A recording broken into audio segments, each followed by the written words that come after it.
Chers auditeurs de Radio Taïwan International, Jean-Yves Heurtebise, maître de conférence à l'Université catholique Fulun à Taïwan, va vous présenter l'émission Géopolitique en Asie. Chers auditeurs de Radio Taïwan International, bonjour pour ce nouveau podcast de notre émission Géopolitique en Asie. Nous allons analyser une série d'événements qui se sont déroulés au niveau économique et commercial et qui concernent les relations entre l'Europe et la Chine. Effectivement, mi-avril, Jens Eskelud, le président de la Chambre européenne en Chine, déclarait que la Chine et l'Europe sont confrontées à un accident de train au ralenti. Et selon lui, la vague montante de protectionnisme pourrait se transformer en une véritable guerre commerciale. Alors ici, évidemment, cette phraséologie, la phraséologie du protectionnisme qui s'opposerait au libéralisme, et évidemment ce qui émane, des paroles qui émanent d'un représentant des entreprises européennes en Chine qui vise d'une certaine manière, ce qu'on peut appeler l'apaisement économique et le maintien des relations entre les deux pays.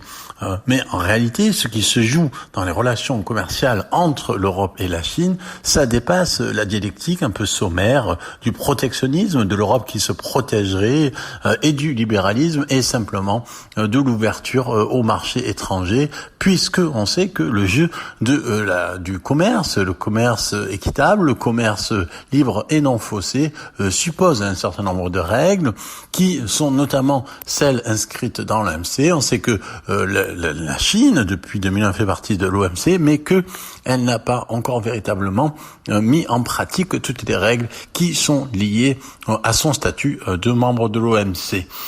Et en réalité, ce dont on s'aperçoit, c'est que la pratique commerciale entre la Chine et l'Europe est de plus en plus non concurrentielle, et que si l'on veut pouvoir maintenir un degré d'ouverture on va dire acceptable en termes d'idéologie libérale du marché européen, il faut en retour que la Chine fasse certains efforts au niveau de son mode de production.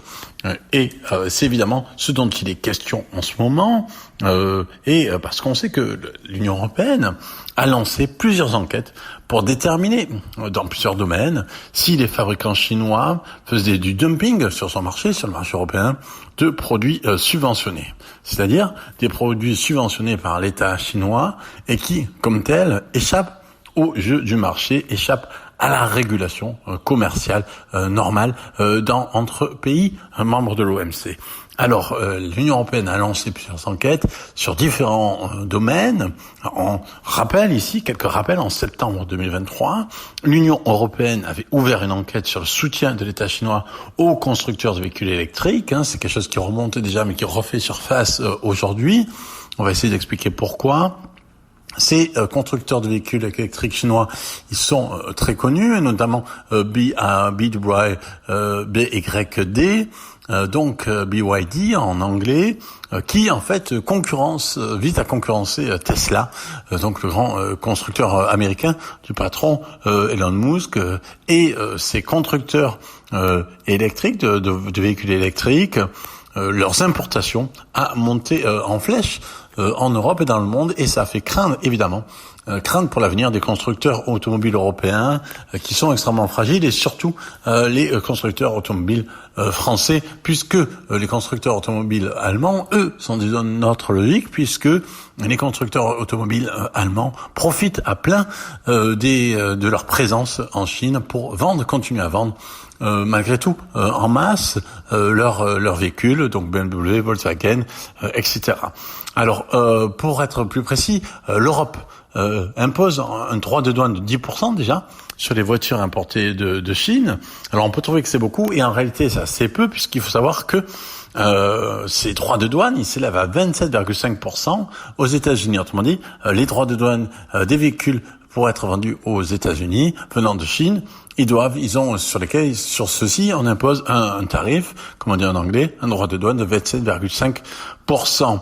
Et évidemment, la conséquence, c'est que les constructeurs chinois ont pris pied sur le marché européen. Au cours des 5 dernières années, les importations européennes de voitures chinoises ont quadruplé, multiplié par 4. D'ici 2030, les constructeurs automobiles chinois pourraient voir leur part de marché mondial doubler, passant de 17 à 33%.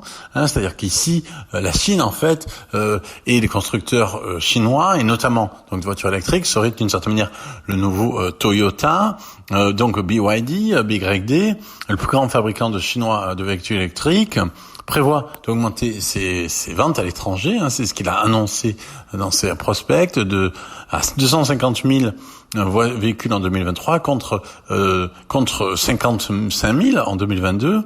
Et les voitures électriques en Chine, évidemment, c'est ça un peu le clé du problème, sont environ 40% moins chères que celles vendues en Europe. Et évidemment, là, une différence de 40%, c'est évidemment une différence énorme pour le consommateur, pour l'acheteur. Et on voit que sur ces 40% moins chers, les tarifs à 10% ne font que descendre cette plus-value, cette meilleure value en termes de prix à 30%. Donc 30% sur un segment qui est aussi un segment d'avenir, puisque si l'Union européenne vise à minimiser la production de véhicules à essence pour se tourner vers les véhicules électriques, d'une certaine manière, la grande inquiétude aujourd'hui, c'est ça dont il est question, c'est que ces directives européennes à visée écologique, permettant de réduire la présence de véhicules à essence qui émettent beaucoup plus de CO2 du moins dans leur usage, pas forcément dans leur production, que en fait, au final, ça fasse le jeu surtout des marchands de la Chine, des fabricants chinois, puisque ceux-ci arrivent à produire avec 30% de prix en moins dans leur produit final. Et c'est évidemment un problème en Europe, puisque si tout le monde achète des voitures chinoises, il n'y a plus assez de voitures européennes qui sont vendues. Et il faut se rappeler que l'industrie automobile européenne, elle emploie environ 13 millions de personnes en Europe. C'est-à-dire 7% de l'emploi total, c'est de l'emploi dans la chaîne de production et de valeur de véhicules en Europe. Donc c'est extrêmement important ce qui se joue. Et donc on voit en fait que ce qui se joue aussi, c'est en fait une affaire complexe à plusieurs dimensions.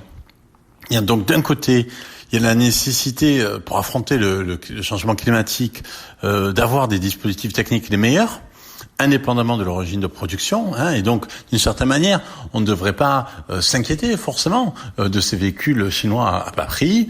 Si ils sont meilleurs, plus efficients en termes écologiques, en termes économiques, si ils permettent d'avoir la même valeur en termes de réduction d'émissions de CO2 par exemple, qu'un véhicule européen, mais qui sont moins chers, plus accessibles, voire plus fiables peut-être, ça ce qui reste à prouver. Pourquoi finalement vouloir les en contrecarrer l'exportation vers l'Europe? Et en même temps, bien sûr, on comprend très bien qu'il y a aussi une nécessité de préserver l'emploi en Europe et d'éviter, surtout d'éviter une dépendance économique qui sera et qui est de plus en plus utilisée à des fins de levier géopolitique. Qu'est-ce que je veux dire par là? Je veux dire que la Chine sait très bien que plus l'Europe est dépendant économiquement de la Chine, plus un pays est dépendant économiquement de la Chine, moins en fait il va être capable de mettre en avant ses propres valeurs géopolitiques, de défendre ses propres intérêts géopolitiques, parce que sinon il va être sanctionné économiquement. Et donc on a ici quelque chose d'extrêmement complexe. Et c'est un peu le même type de question qui se pose avec, en mars 2024, l'ouverture par l'Union européenne d'une enquête sur le soutien chinois aux entreprises éoliennes. On sait que donc également au niveau du parc éolien, c'est évidemment aussi un secteur clé, un secteur stratégique au niveau économique, au niveau écologique. Et là aussi, les producteurs en Espagne, en Grèce, en France, en Roumanie sont en fait sous la menace de ces exportations chinoises. Et on sait que la Chine a déjà comme ça complètement conquis le marché européen du solaire. Donc il faut ici rappeler quelque chose. Moins de 3% des panneaux solaires installés dans l'UE, dans l'Union européenne, sont produits en Europe. C'est dire en fait la domination notamment donc de la Chine dans ce domaine-là, et l'Union européenne veut éviter absolument que ça se reproduise dans l'éolien, que ça se reproduise dans le véhicule électrique, etc.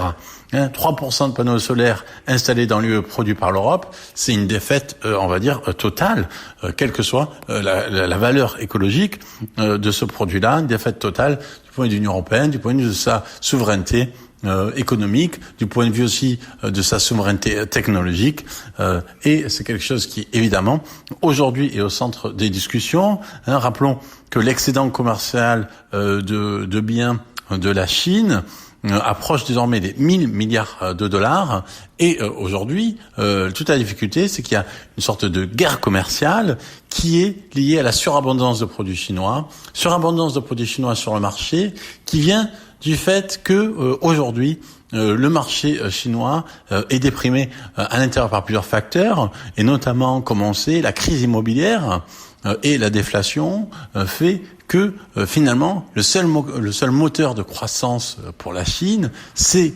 l'exportation. C'est l'exportation en masse de ces produits, mais cette exportation, évidemment, ça pose des problèmes géopolitiques dont on parlera dans le prochain épisode de notre podcast. C'était Jean-Yves Heurtebise dans son émission Géopolitique en Asie pour RTI.